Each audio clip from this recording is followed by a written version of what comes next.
Peace be upon you, and Allah be upon you. May the peace and mercy of God be upon you all. I would like to warmly greet our Honorable Dr. Zakir Naik, as well as every person present here today, whether Muslim or Christian. My name is Juliette. I am a Christian, passionate about understanding different religious traditions, and I am very happy to be here in this space for respectful dialogue. Dr. Zakir Naik, if you will allow me, I would like to ask a question that often comes up in interreligious discussions and that many women, including myself, sincerely ask themselves. My question is this: why, in Islam, can a man marry up to 4 women, while a woman cannot have multiple husbands? Isn't this a form of injustice towards women? Wa alaykum assalam wa rahmatullahi wa barakatuh, Sir Juliette. Thank you for your question, asked with great respect and sincerity. I also greet all our audience, made up today of Muslims and Christians gathered to learn, dialogue, and understand each other. Dear Sister Juliette, your question was very relevant, and I hope I have clarified that Islam never seeks to belittle women. On the contrary, it protects it, enhances it, and guarantees its rights. The permission granted to a man to marry up to 4 women is a conditional social solution, while the prohibition against a woman having multiple husbands is a protection of the family, of lineage, and of its health. Thank you again for your question, asked with a truly open mind. Subscribe, like, share, and comment. Allah Akbar. To go even further in our understanding, I would now like to broaden the reflection around the wisdom behind divine rules, because in Islam, no rule exists without reason.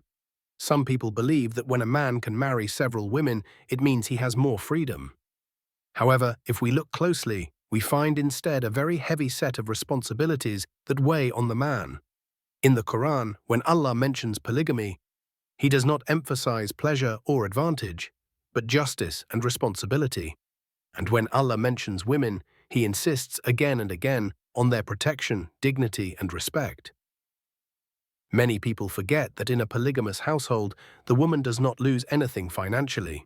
It is the man who must, to provide for each person's needs, to offer separate accommodation or equivalent space, to ensure complete fairness in spending, to offer the same time, to offer the same attention, and maintain emotional justice as much as he is able. And believe me, it's not simple. There are brothers who come to me and say, "Dr. Zakir, I would like to take a second wife." I reply, "Are you already managing the first one?" And often they lower their heads. So I tell them, Islam didn't come to complicate your life, but to teach you justice. If you're not fair to one person, don't even think about 2. What I want everyone here, Muslims and Christians, to understand is that Islam did not create a privilege. It created a social system. A system that can be applied in some contexts and that may be useless or even unsuitable in others. The goal is not to satisfy the desires of one man, but to respond to human and demographic realities.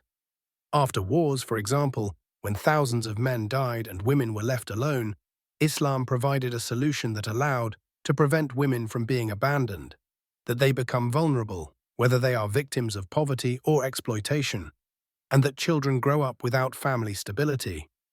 In these contexts, polygamy becomes a mercy, not a constraint. Many women around the world, even today, experience emotional loneliness or economic insecurity. Some prefer to become the second wife of a responsible man rather than remain in distress. They do not do so out of weakness, but by choice, for security or to secure a future for their children. And I would like to remind our Christian audience of a crucial point. Polygamy is a biblical practice. Abraham, who is respected by both Muslims and Christians, is an example of this. Jacob, David, Solomon, they are part of your tradition. Therefore, this subject should not be perceived as foreign to Christianity, but as a common historical and spiritual issue. Now, many people are asking me, why does Islam limit it to 4? Why not more? I reply, because Allah knows human nature better than we do. If a man had 10 wives, how could he be fair? How could he provide for each of them? How to avoid jealousy, suffering, neglect? Islam has set a ceiling to limit excesses and to impose moral discipline. This is not an encouragement, it is a restriction. Even with this limit, the conditions are so strict that the majority of men choose, or are forced, to remain monogamous. In reality, polygamy is rare. But when it exists, it must be fair, clear, accepted, and transparent, never secret or hidden. The audience must understand that in Islam, it is not man who decides according to his pleasure. It is Allah who decides according to his wisdom.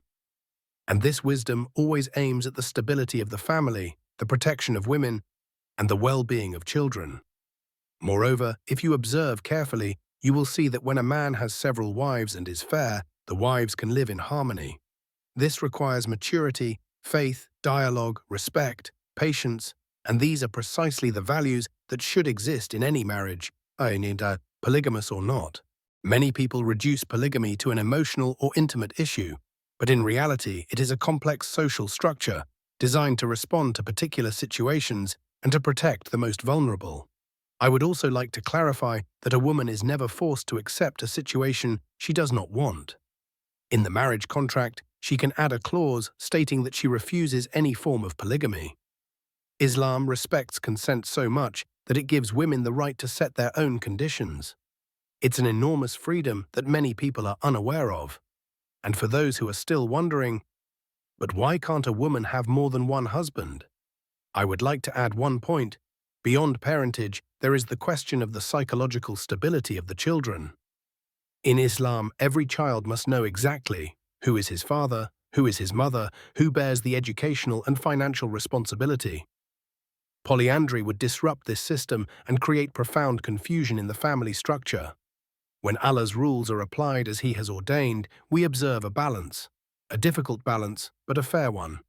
And I want everyone here to keep this in mind. Islam does not impose polygamy, it permits polygamy. The difference is enormous. It is an option, never an obligation, intended to respond to concrete realities, not to satisfy personal desires. Thank you, Dr. Zakir Naik, for taking the time to answer my question with such precision, patience, and respect. I learned a lot from listening to you, and I am grateful to have been able to engage in dialogue with you in front of this audience. May Allah bless you, dear Professor Dr. Zakir Naik. Thank you, Juliette, for your sincerity, respect, and open-mindedness. It is always an honor to exchange ideas with those who seek to understand before judging. May God guide you, protect you, and grant you peace. And to all of you, dear brothers and sisters, do not forget to subscribe to the channel, to like the video, to share it with those around you, and to participate in the comments with your thoughts, impressions, and questions. Thank you to each and every one of you for being here.